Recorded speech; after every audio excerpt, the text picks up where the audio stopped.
रहमान रहीम। आज जो है हमारे पास चैप्टर बहुत इंपॉर्टेंट चैप्टर हैं, क्योंकि ये आपकी डेली लाइफ में आप ड्रग्स देखते हो जो इस चैप्टर के साथ को रिलेट करती हैं। आम, और आपके पेपर में भी इससे बहुत क्वेश्चन आते हैं, तो हम जो है इंशाल्लाह इस पे आज बात करेंगे। अच्छा, हमारे बॉडी के अंदर एक ग्रुप है, एक हमारे बॉडी के अंदर कुछ चीजें हैं जिनका एक ग्रुप है, और उन चीजों को हम कहते हैं एकोसैनाइड। ये पिक्चर क्लियर है? बहुत ज्यादा ब्राइट तो नहीं है? सर बिल्कुल क्लियर है। सही ठीक है। तो हमारे बॉडी के अंदर कुछ चीजें हैं, कुछ चीजों का एक ग्रुप है जिसको हम कहते हैं कि भाई ये चीजें जो है ये एकोसैनाइड कहलाती हैं। जिस तरह एक मुल्क के अंदर मतलब अगर सिंध सूबा है तो वहां पे सिंधी रहते हैं, हम कहते हैं कि ये सारी सिंधी हैं। फिर सिंधियों के अंदर मुख्तलिफ ग्रुप्स होते हैं, मुख्तलिफ कबीले होते हैं। तो हमारे जिस्म के अंदर भी एक ऐसी चीज है जिसको हम कहते हैं कि ये लोग क्या है, ये एकोसैनाइड फैमिली है। तो बेसिकली ये हैं क्या, ये फैटी एसिड्स हैं। इनकी अगर आप नेचर देखो तो ये लिपिड इन नेचर है, यानी फैटी एसिड है। और फैटी एसिड्स भी कौन सी फैटी एसिड है? Poly unsaturated. देखो, फैटी एसिड का मॉलिक्यूल जो होता है वो इस तरह कार्बन कार्बन कार्बन कार्बन की एक पूरी चेन होती है, उससे बना हुआ होता है। अब अगर इस चेन के अंदर कार्बन के दरमियान कोई डबल बॉन्ड हो तो हम कहते हैं कि ये अनसेचुरेटेड फैटी एसिड है। जैसे एक ये फैटी एसिड है जो मैंने अभी ड्रा किया, और ये एक दूसरा फैटी एसिड है, ये इसमें कोई डबल बॉन्ड नहीं है, तो मैं कहूंगा कि this one is a saturated fatty acid. Saturated fatty acid. लेकिन जिसके अंदर एक भी डबल बॉन्ड आ जाए, एक या एक से ज्यादा, जैसे एक से ज्यादा आ जाए या एक कम से कम एक डबल बॉन्ड आ जाए, तो हम कहेंगे कि ये फैटी एसिड एक ऐसा फैटी एसिड है जो कि अनसेचुरेटेड है। अगर एक से ज्यादा डबल बॉन्ड हो तो हम कहेंगे कि ये पॉली अनसेचुरेटेड है। तो आपके जिस्म के अंदर जो एकोसैनाइड्स होती हैं, बेसिकली ये पॉली अनसेचुरेटेड फैटी एसिड्स हैं। यानी ये ऐसी फैटी एसिड्स हैं जिनके अंदर बहुत सारे, यानी एक से ज्यादा डबल बॉन्ड मौजूद होते हैं। बनते ये किस चीज से हैं ये फैटी एसिड्स, ये पॉली अनसेचुरेटेड फैटी एसिड्स जिनको हम एकोसैनाइड्स भी कहते हैं, ये बनते हैं एराकिडोनिक एसिड से। आपके जिस्म के अंदर एक और चीज है जिसको हम एराकिडोनिक एसिड कहते हैं, उससे बनते हैं। हम आते हैं इनकी फॉर्मेशन पे, फिर ये सारी चीजें इजी हो जाएगी। देखो, हमें पता है कि हमारे जिस्म के अंदर सेल है, ठीक है? ये हमारी बॉडी का कोई एक सेल है, ठीक है? हमें पता है कि हमारी बॉडी के अंदर जो सेल हैं उनका एक सेल मेम्ब्रेन होता है, और ये सेल मेम्ब्रेन दो चीजों का बना हुआ होता है, लाइपिड का और प्रोटीन का। यानी ये लाइपोप्रोटीन लेयर होती है सेल मेम्ब्रेन की। तो इसमें ये जो लाइपिड होता है, लाइपिड की फिर बहुत सारी किस्में हैं। तो ये जो हमारे सेल मेम्ब्रेन में लाइपिड है, ये कौन से टाइप वाला लाइपिड है? ये होता है फास्फोलाइपिड,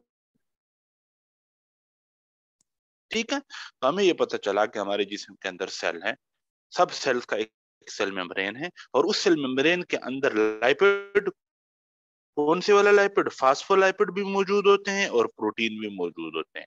अब ये जो फास्फोलाइपिड है, ये आपके पास आ गया, phospholipid in the cell membrane of cell. Cell membrane के अंदर फास्फोलाइपिड मौजूद है। हमारे जिस्म के अंदर एक एंजाइम है जिसका नाम होता है फास्फोलाइपेज A2। ये एंजाइम आता है और सेल मेम्ब्रेन के अंदर जो फास्फोलाइपिड है उस फास्फोलाइपिड को कन्वर्ट कर देता है इनटू एराकिडोनिक एसिड। फिर से सुनो, हमारे जिस्म के अंदर सेल हैं, सेल्स के अंदर का जो मेम्ब्रेन है उसको हम सेल मेम्ब्रेन कहते हैं। उस सेल मेम्ब्रेन में फास्फोलाइपिड मौजूद होते हैं। एंजाइम आता है फास्फोलाइपेज A2, और वो एंजाइम क्या करता है, उस फास्फोलाइपिड को जो कि सेल मेम्ब्रेन में मौजूद है उसको एराकिडोनिक एसिड में कन्वर्ट कर देता है, ठीक है? एराकिडोनिक एसिड में।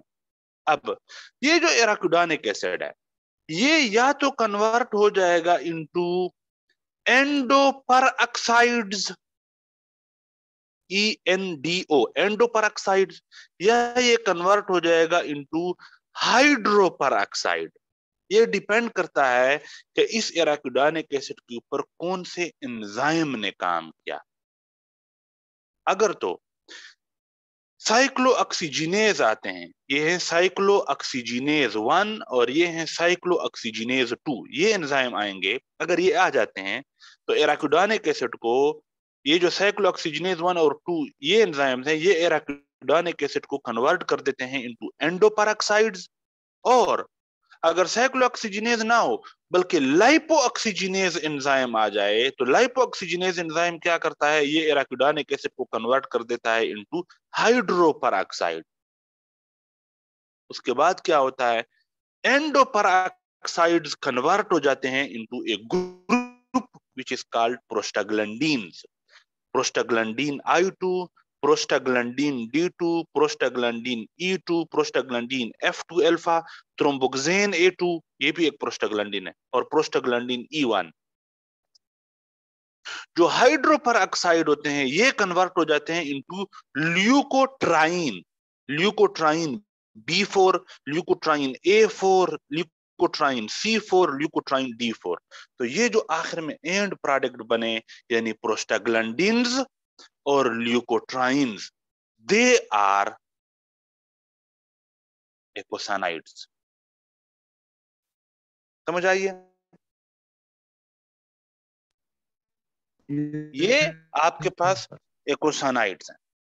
यानी एकोसानाइड्स किस चीज से बने, they are synthesised from arachidonic acid. ये देखो, एराकिडोनिक एसिड था और इस एराकिडोनिक एसिड से आपने प्रोस्टाग्लैंडिन और इसी एराकिडोनिक एसिड से आपने ल्यूकोट्राइन बनाई। प्रोस्टाग्लैंडिन और ल्यूकोट्राइन ये दोनों क्या है, ये एकोसानाइड है। तो what are eicosanoids? They are polyunsaturated fatty acids that are synthesized from arachidonic acid, and they करते क्या हैं, क्यों प्रोड्यूस होते हैं हमारे जिस्म में, they regulate different activities of our body cells. Prostaglandin I2, D2, E2, F2, leukotriene B4, C4, A4, D4, ये हमारे ही जिस्म के अंदर डिफरेंट सेल्स की एक्टिविटीज को रेगुलेट करते हैं। अब ये जो एकोसानाइड्स हैं यानी प्रोस्टाग्लैंडिन्स और leukotrienes, they are normally present in the low concentration in most cell. हर सेल के अंदर ये थोड़ी मिकदार में मौजूद होते हैं, but in higher quantities they are synthesised and released on demand. थोड़ी मिकदार में तो ये हर सेल में मौजूद होते हैं, लेकिन जहां पे डिमांड ज्यादा हो जाए इनकी, यानी प्रोस्टाग्लैंडिन और ल्यूकोट्राइन्स की, तो वहां पे फौरन इनको सिंथेसाइज्ड भी कर दिया जाता है और रिलीज्ड भी कर दिया जाता है। जितनी डिमांड होती है उतना ही उनको सिंथेसाइज्ड और रिलीज किया जाता है। ये डिपेंड करता है कि स्टिमुलस आया है। मिसाल के तौर पर देखो, आपको यहाँ पे जख्म लगा, तो ये जख्म का जो लगना है इसको हम ट्रामा कहते हैं कि आपको ट्रामा हो गया। तो ट्रामा एक स्टिमुलस है, आपको ट्रामा हुआ, यहाँ पे जख्म लगा, तो ये एक स्टिमुलस है। इस स्टिमुलस के नतीजे में क्या होगा, यहाँ पे आपके जो इर्द गिर्द के सेल्स हैं उनके अंदर प्रोस्टाग्लैंडिन्स और ल्यूकोट्राइन्स की प्रोडक्शन यानी सिंथेसिस ज्यादा हो जाएगी और ये ज्यादा रिलीज होंगे क्योंकि डिमांड ज्यादा है। समझ आइए या नहीं आई? सर। अब जब आपके जिस्म के अंदर ये रिलीज होते हैं यानी प्रोस्टाग्लैंडिन्स या ल्यूकोट्राइन्स जब ये रिलीज होते हैं तो जाहिर है जब ये जहां पे इन्होंने बैठना है वो एक खास रिसेप्टर होगा। यानी लेट सपोज ये प्रोस्टाग्लैंडिन रिलीज हो गया, प्रोस्टाग्लैंडिन E1। अब इसने सेल की एक्टिविटी को रेगुलेट करना है। लेट सपोज ये सेल है, इस सेल की एक्टिविटी को इसने रेगुलेट करना है। तो जब प्रोस्टाग्लैंडिन E1 यहाँ पे आएगा तो इस सेल के ऊपर प्रोस्टाग्लैंडिन E1 का रिसेप्टर होना चाहिए जिसके ऊपर प्रोस्टाग्लैंडिन E1 बैठ जाए। जब ये बैठ जाएगा तो इसके अंदर सेल के अंदर जो एक्टिविटी है उसमें तब्दीलियां आना शुरू हो जाएंगी। तो हम कहेंगे कि they have specific receptors on which they attach या sit, and these receptors are coupled with G protein। मैंने आप लोगों को पहले भी बताया था कि लेट सपोज ये एक सेल है, ये प्रोस्टाग्लैंडिन E1 का रिसेप्टर है। प्रोस्टाग्लैंडिन E1 आया और अपने रिसेप्टर के ऊपर बैठ गया। जब ये बैठ जाएगा तो ये रिसेप्टर जो प्रोस्टाग्लैंडिन E1 का जो रिसेप्टर है ये अंदर लिंक होता है G प्रोटीन के साथ। समझ आई यहां तक? Yes sir. अच्छा, अब हम एक एक अच्छा, अब हमने ये पढ़ लिया कि किस तरीके से ये प्रोस्टाग्लैंडिन और किस तरीके से ल्यूकोट्राइन बनते हैं, कौन से एंजाइम यूज होते हैं।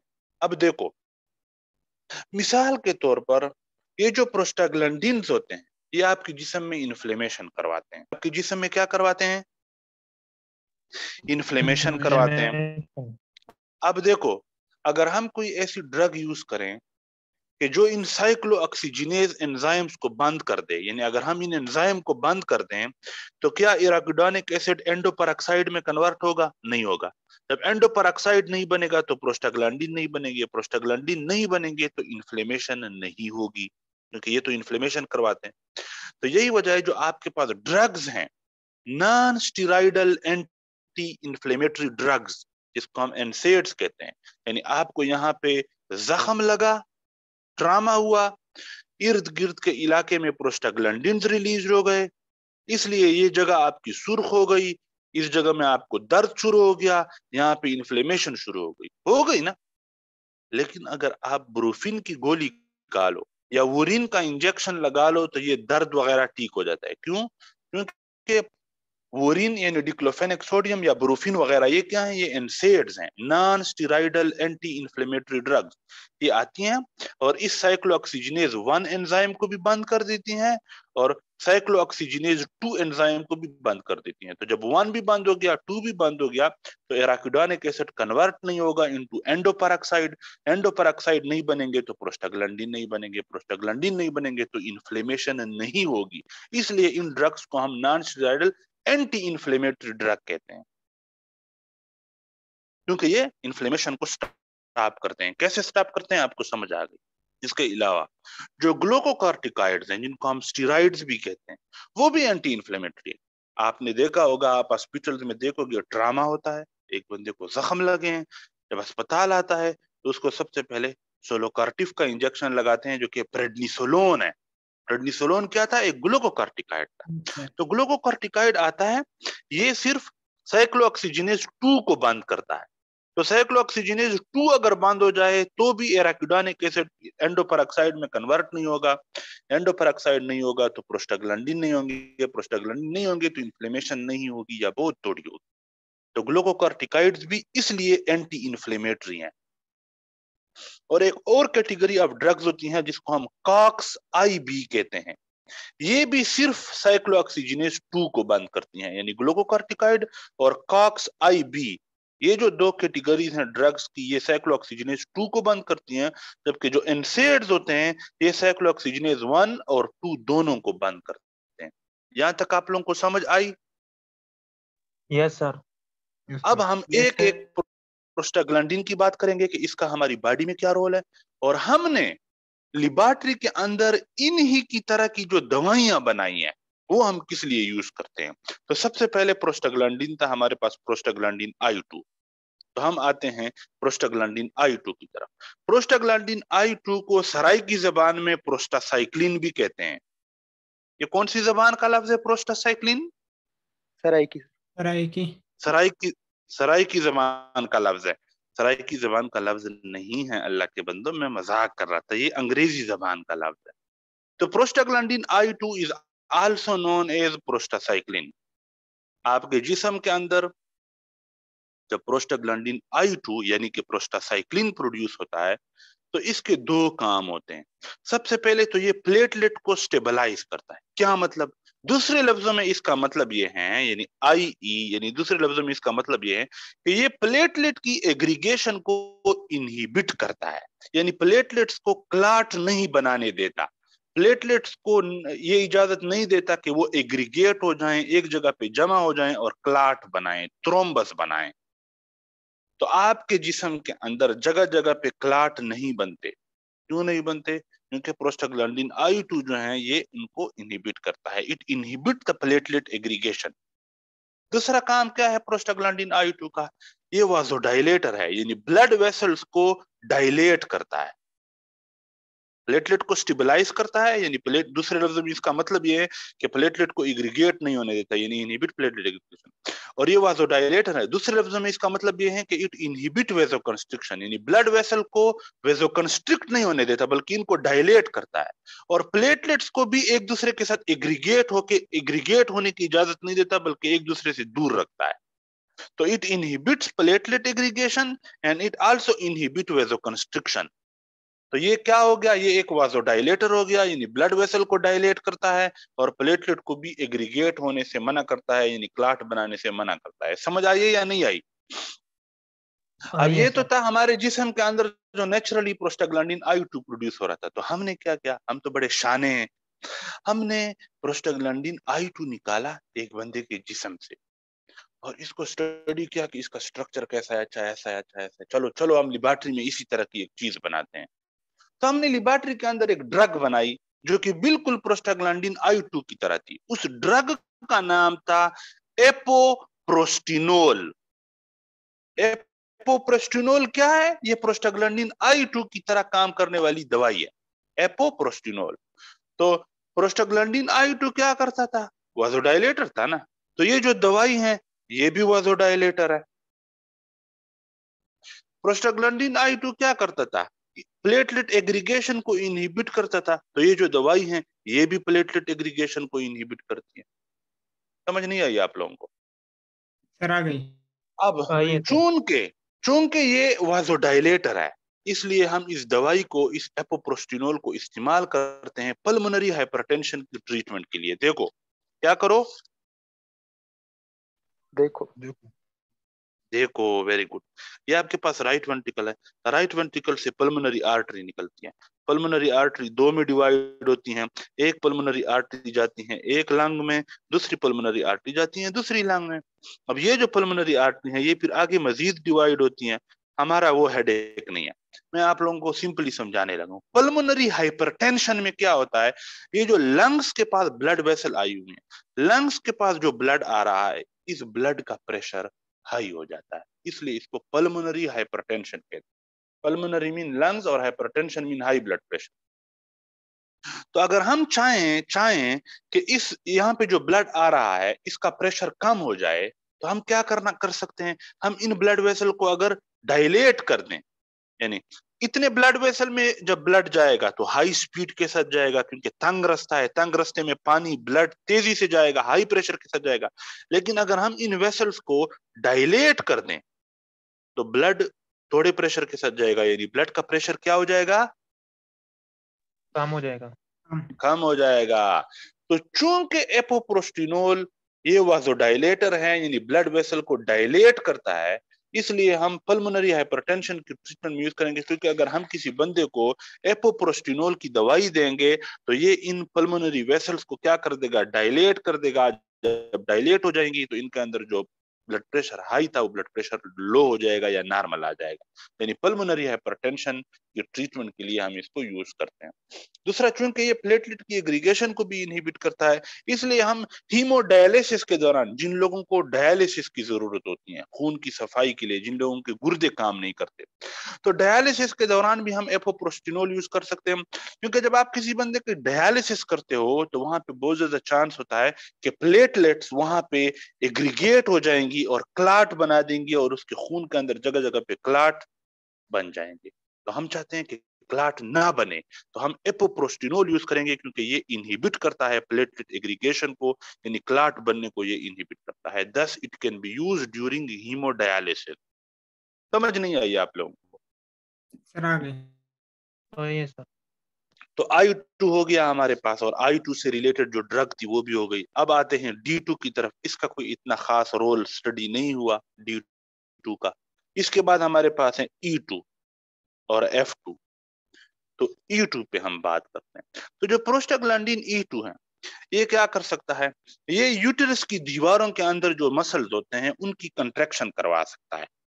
उनकी क्या करवा सकता है, कंट्रैक्शन।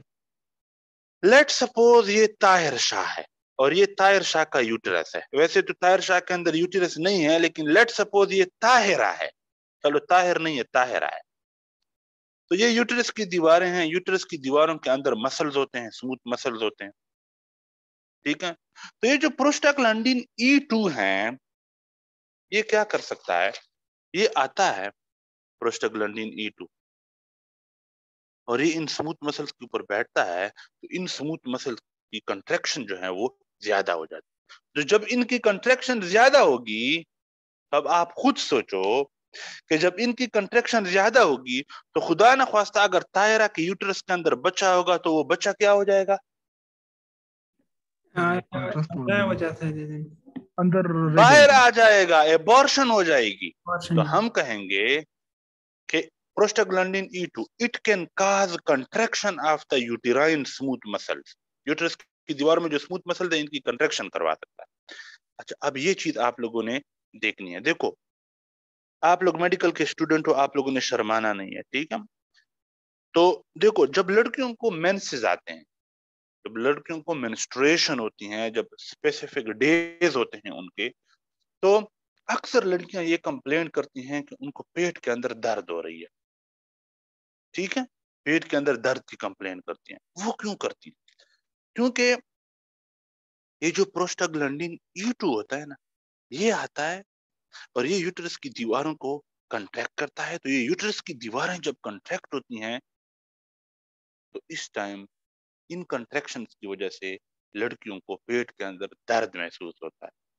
तो हम क्या कर देते हैं, वो हमारे पास आते हैं, हम तो डॉक्टर हैं, हम उनको दे देते हैं, लेट सपोज एक नेप्रोक्सिन की गोली दे देते हैं कि भाई तुम ये खाओ सुबह शाम।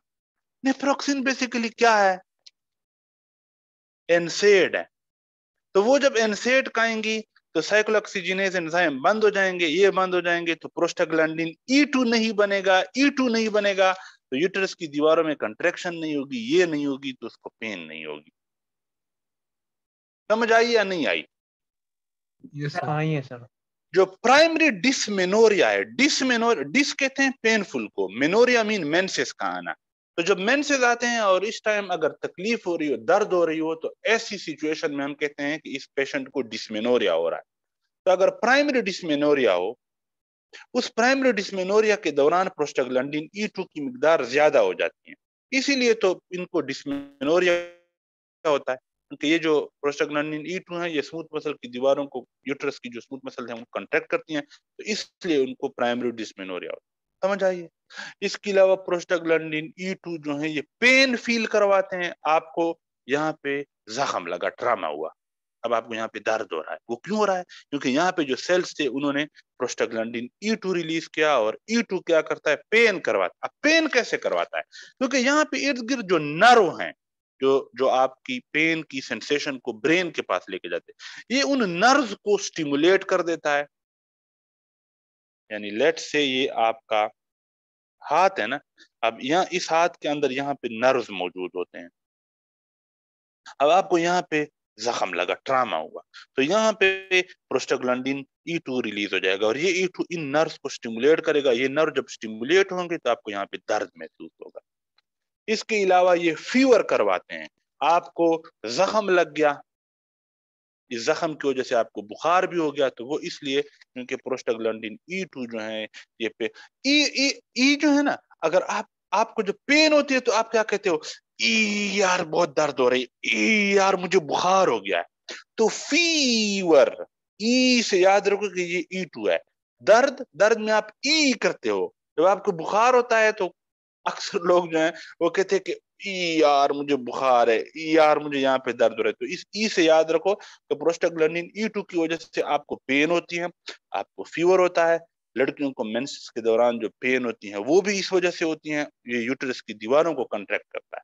हम इसी की तरह का हमने लेबोरेटरी के अंदर एक ड्रग बनवाया जिसका नाम था डाइनोप्रोस्टोन। डाइनोप्रोस्टोन क्या करेगा? प्रोस्टाग्लैंडिन E2 की तरह काम करेगा, यूट्रस की दीवारों को क्या करेगा? कंट्रैक्ट। तो इसलिए हम इसको एबॉर्शन के लिए यूज कर सकते हैं। It will contract the uterus and it will cause abortion. तो अगर लेट सपोज आपके पास एक पेशेंट आता है कि डॉक्टर साहब मुझे प्रेगनेंसी हो गई है, अब मैं इस बच्चे को गिराना चाहती हूँ, तो पहले तो ये एक बहुत घटिया काम है, इलीगल है, गैर इस्लामी है, गैर इखलाकी है, गैर कानूनी है। लेकिन अगर लड़की को कोई बीमारी हो और वो इस बच्चे को नहीं मेंटेन रख सकती वगैरह वगैरह, बहरहाल, तो उसमें आप इसको यूज किया जा सकता है हम उसको डाइनोप्रोस्टोन देंगे। डाइनोप्रोस्टोन जब वो खाएगी तो डाइनोप्रोस्टोन जाएंगे और वो यूट्रस की दीवारों को कॉन्ट्रैक्ट करेंगे और अंदर जो प्रेगनेंसी होगी वो एबॉर्ट हो जाएगी, जो है वो एम्ब्रियो और जो भी प्रोडक्ट ऑफ कंसेप्शन होगी वो बाहर आ जाएगी। सर हम इसको आरपीओसी की रिमूवल में भी यूज कर सकते हैं। वेरी गुड, वेरी गुड, बिल्कुल सही फरमाया आपने। देखो जो रिटेन्ड प्रोडक्ट ऑफ कंसेप्शन, लेकिन उसमें ना मैं आगे आ रहा हूं, उसमें और भी चीजें हम जो है वो यूज कर सकते हैं, जैसे कार्बापोरोस्टिस की तरफ मैं आ रहा हूं, वैसे ये भी यूज कर सकते हैं। इसके बाद है प्रोस्टाग्लैंडिन F2, ठीक है, F2। अब ये जो F2 या F2 अल्फा है, ये भी यूट्रस की दीवारों के अंदर जो स्मूथ मसल थे उनको कंट्रैक्ट करता है, बिल्कुल प्रोस्टाग्लैंडिन E2 की तरह। It can cause contraction of the uterine smooth muscle, thus it is also increase in the primary dysmenorrhoea. Females को जब मेंसेस के दौरान पेन होती हैं तो प्रोस्टाग्लैंडिन E2 और F2 के ज्यादा होने की वजह से होती है, सेम, ठीक है। दूसरा ये जो F2 है ये क्या कर सकता है, ये आपकी जो ब्रोंकाई है, लंग्स के अंदर जो ब्रोंकाई है, ब्रोंकाई की दीवारों में भी स्मूथ मसल मौजूद होते हैं। जिस तरह यूट्रस की दीवारों में स्मूथ मसल है, इसी तरह ब्रोंकाई की दीवारों में भी स्मूथ मसल है। तो ये उन ब्रोंकाई के अंदर जो स्मूथ मसल हैं, लेट्स से ये आपके पास ब्रोंकाई है, ठीक है, तो ये ब्रोंकाई की दीवारों के अंदर भी स्मूथ मसल होते हैं। तो ये जो प्रोस्टाग्लैंडिन F2 है, ये इन स्मूथ मसल को आके स्टिमुलेट करता है और ये कंट्रैक्ट हो जाते हैं। तो ये जब कंट्रैक्ट होते हैं तो ब्रोंकाई क्या हो जाते हैं, कंट्रैक्ट हो जाते हैं, तंग हो जाते हैं। और ये कौन सी बीमारी में होता है, अस्थमा, इसको हम दमे की बीमारी कहते हैं। तो जो जिन लोगों को दमे की बीमारी होती है उन लोगों में वहां पे प्रोस्टाग्लैंडिन F2 रिलीज हो रहा होता है। It can cause bronchial smooth muscle contraction, दस it is increase in the asthma. अब हमने ड्रग्स बनाई जो कि प्रोस्टाग्लैंडिन F2 की तरह काम करती है। एक ड्रग का नाम था कार्बोप्रोस्ट, ये हम यूज करते हैं फॉर एबॉर्शन, क्योंकि जाहिर है ये भी इसकी तरह प्रोस्टाग्लैंडिन E2 की तरह यूट्रस की दीवारों में जो स्मूथ मसल है उनको कंट्रैक्ट करेगा, वो कंट्रैक्ट होंगी तो यूट्रस कंट्रैक्ट हो जाएगा, यूट्रस कंट्रैक्ट हो जाएगा, जो अंदर जो बच्चा होगा वो बाहर आ जाएगा, एबॉर्शन हो जाएगी। और हम इसको यूज कर सकते हैं टू कंट्रोल पोस्टपार्टम हेमरेज। अब ये आप लोग इसको गौर से सुनो, देखो ये था बच्चा, यूट्रस, अब यूट्रस के अंदर प्रेगनेंसी थी, तो प्रेगनेंसी जब होती है ना तो यूट्रस की दीवारों में बहुत ज्यादा ब्लड वेसल बन जाते हैं, क्योंकि जो बच्चा माँ के पेट में है यूट्रस में, उसको बहुत ज्यादा न्यूट्रिएंट्स और एनर्जी देनी है, तो उसके लिए बहुत ज्यादा ब्लड आना चाहिए, तो यहाँ पे बहुत ज्यादा ब्लड वेसल्स होते हैं।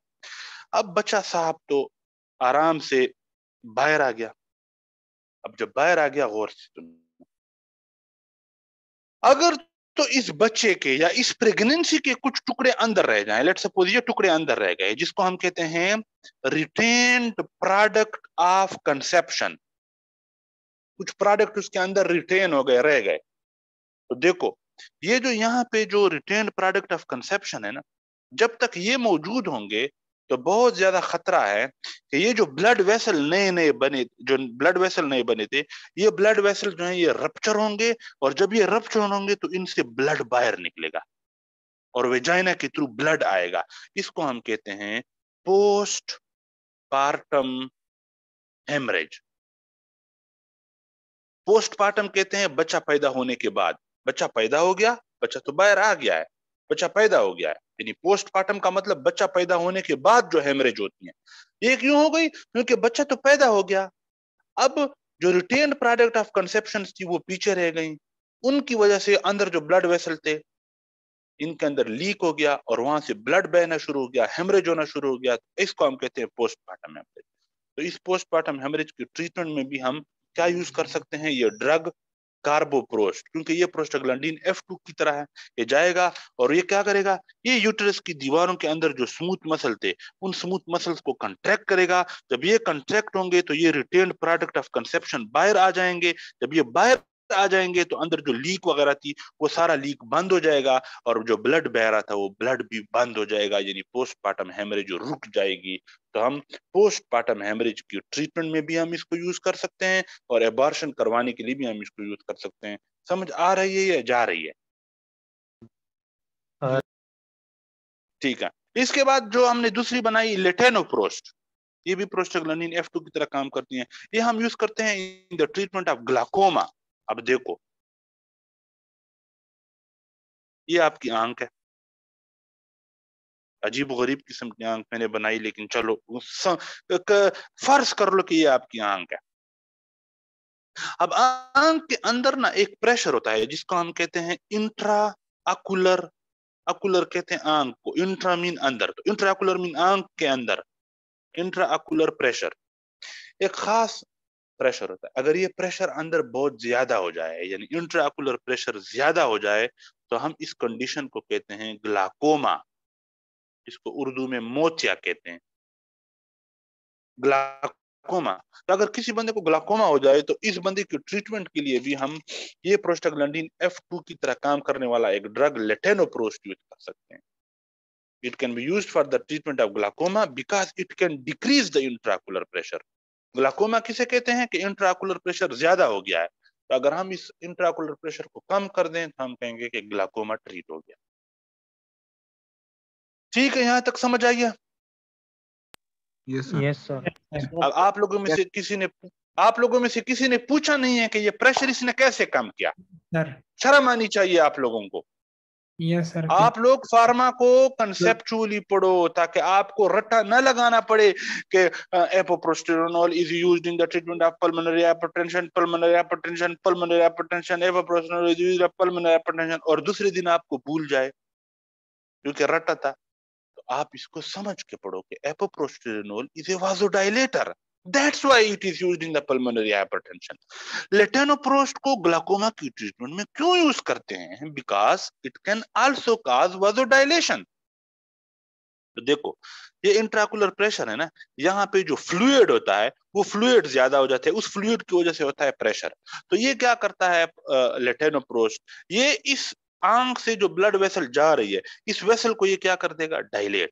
तो जब ये वेसल डायलेट हो जाएगा तो यहाँ से ज्यादा फ्लूइड बाहर जाएगा, जब ज्यादा फ्लूइड बाहर जाएगा तो यहाँ पे आंख के अंदर थोड़ा फ्लूइड रह जाएगा, आंख की वजह, जो फ्लूइड की वजह से प्रेशर था वो प्रेशर कम हो जाएगा और ग्लाकोमा की ट्रीटमेंट हो जाएगी। समझ आई है आप लोगों को या नहीं? सर आ गई। इसके बाद हमारे पास आते हैं थ्रोम्बोक्सिन A2। ये पता नहीं क्यों इन्होंने इसको प्रोस्टाग्लैंडिन की तरह नाम नहीं दिया, हालांकि ये भी प्रोस्टाग्लैंडिन है, ये सारे प्रोस्टाग्लैंडिन। क्यों नहीं दिया? आओ इसको समझते हैं। इसको थ्रोम्बोक्सिन A2 क्यों कहते हैं? थ्रोम्बोक्सिन A2 क्योंकि ये प्लेटलेट की एग्रीगेशन करवाता है। थ्रोम्बोक्सिन, थ्रोम्बोसाइट किसे कहते हैं? प्लेटलेट को। थ्रोम्बोसाइट किसे कहते हैं? प्लेटलेट को। तो ये एक ऐसा प्रोस्टाग्लैंडिन है जो प्लेटलेट की एग्रीगेशन करवाता है। तो ये कौन से प्रोस्टाग्लैंडिन का अपोजिट हुआ? ये प्रोस्टाग्लैंडिन I2 का अपोजिट हुआ, क्योंकि प्रोस्टाग्लैंडिन I2 क्या करता था? इनहिबिट करता था प्लेटलेट एग्रीगेशन को, जबकि थ्रोम्बोक्सिन A2 क्या करता है? It cause platelet aggregation. जब प्लेटलेट एग्रीगेशन होगी तो वहां थ्रोम्बस बनेगा, यानी क्लॉट बनेगा। समझ आई है या गई है? सर आइए। Yes sir. इसके बाद हमारे पास लास्ट है प्रोस्टाग्लैंडिन E1। तो जो प्रोस्टाग्लैंडिन E1 है, इसकी मिसाल मिसोप्रोस्टोल। ये तो सुना सुना सा लग रहा है ताहिर, हमने मिसोप्रोस्टोल कहां पे पढ़ा था?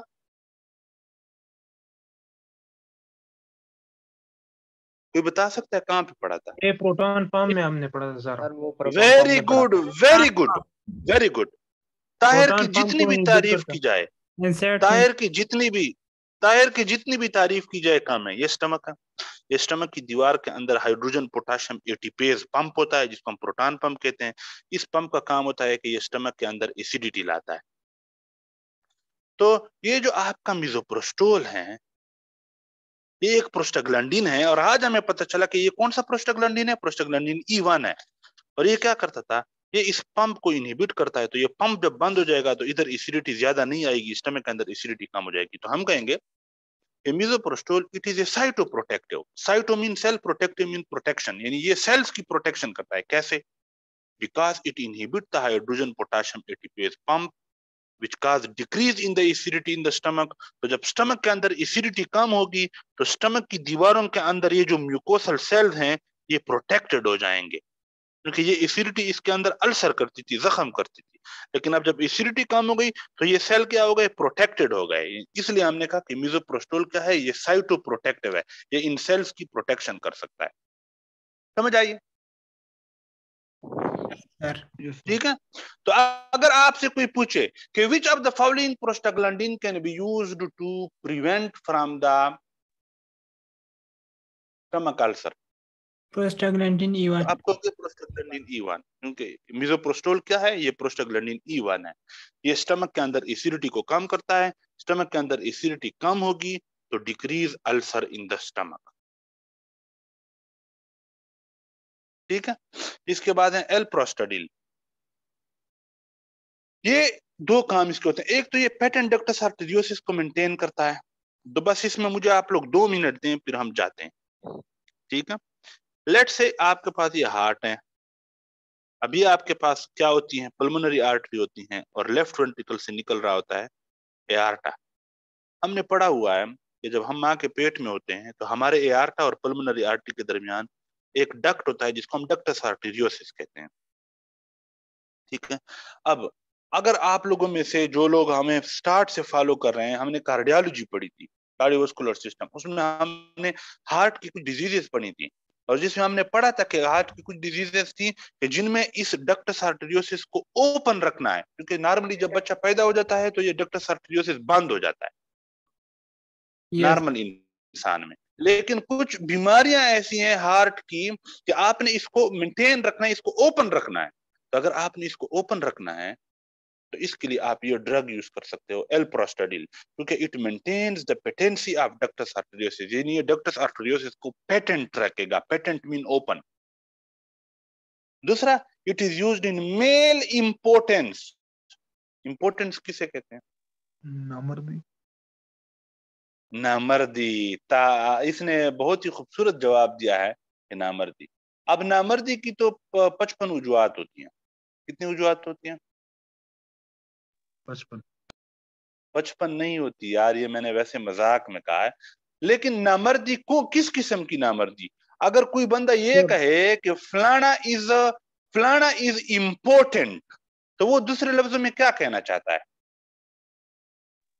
टेस्टोस्टेरोन रिलीज नहीं हो रही है। नहीं नहीं नहीं नहीं नहीं, नहीं। कोई मुझे बता सकता है?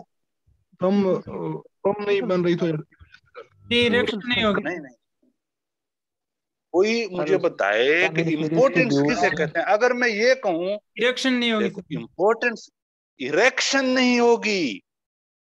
देखो दो चीजें होती हैं, या इनफर्टिलिटी होती हैं। इनफर्टिलिटी वो लोग जिनके बच्चे पैदा नहीं हो। मिसाल के तौर पर अगर मैं कहूं कि उस्ताद नुसरत फतेह अली खान इज इनफर्टाइल, तो दूसरे लफ्जों में मैं ये कहना चाहता हूं कि उस्ताद नुसरत फतेह अली खान के बच्चे पैदा नहीं हो रहे। अगर मैं ये कहूं कि उस्ताद नुसरत फतेह अली खान इज इम्पोर्टेंट, तो मैं ये कहना चाहता हूं कि उसका जो पीनस है वो इरेक्ट नहीं हो सकता। तो जिन लोगों को इम्पोटेंसी हो, यानी एरेक्टाइल डिसफंक्शन हो, उनकी एरेक्शन नहीं होती हो, उनको हम एल्प्रोस्टाडिल दे सकते हैं। और ये यहाँ पे कि जो एल प्रोस्टाडिल हैं ये यूज कर सकते हैं इंपॉर्टेंस में, यानी जिनकी इरेक्टाइल डिसफंक्शन होती है, जिसका पीनस जो है वो इरेक्ट नहीं होता। तो जाहिर है जब पीनस इरेक्ट नहीं होगा तो इस बंदे के तो बच्चे नहीं हो सकते ना। आप समझ सकते हैं, बताने की मजीद वजाहत मैं नहीं करना चाहूंगा। लेकिन लेट से, अब शर्माने वाली भी बात नहीं है, लेट सपोज ये एक बंदे का पीनस है। ठीक है, अब मैंने इस तरह शक्ल बना दी पीनस की, इस तरह होती नहीं है लेकिन चलो। अब जिन लोगों को इम्पोटेंसी है उसका पीनस किस तरह होगा? इस तरह होगा। जबकि जब इरेक्शन होती है तो वो इस तरह होता है। वो इस तरह क्यों होता है? क्योंकि जब इरेक्शन होती है ना तो पीनस के अंदर बहुत ज्यादा ब्लड आता है।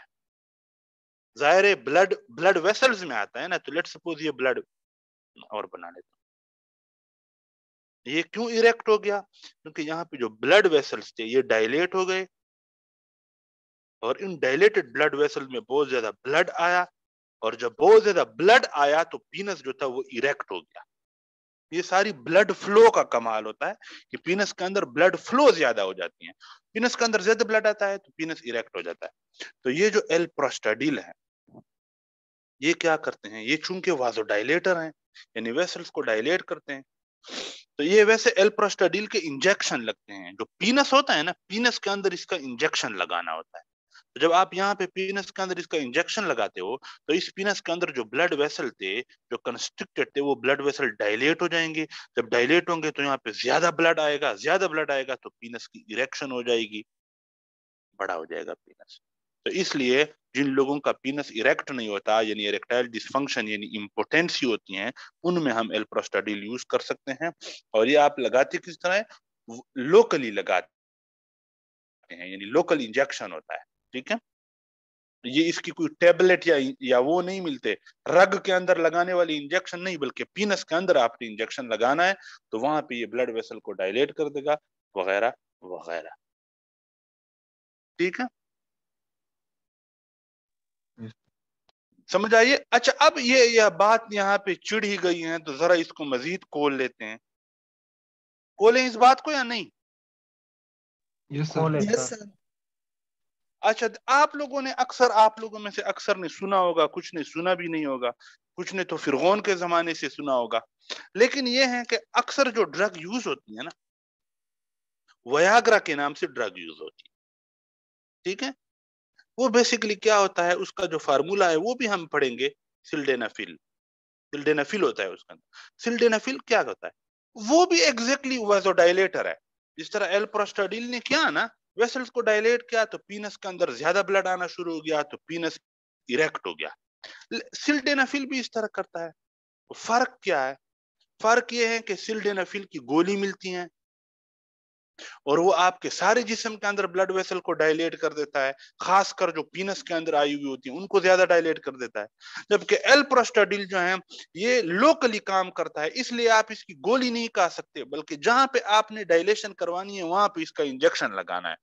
तो जिसको इम्पोटेंसी है उसकी आपने कहां पे करवानी है, पीनस में, तो पीनस के अंदर उसका इंजेक्शन लगा। यानी एल्प्रोस्टाडिल जो है ये लोकली एक्टिंग है, और जो बाकी सिल्डेनाफिल वगैरह होती हैं वो सिस्टेमिक एक्टिंग है, वो पूरे सिस्टम के ऊपर एक्ट करती हैं।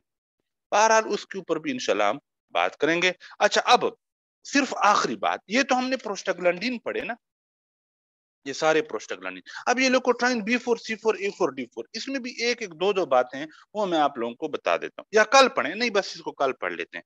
आज के लिए इतना ही काफी है। अल्लाह हाफ़िज़।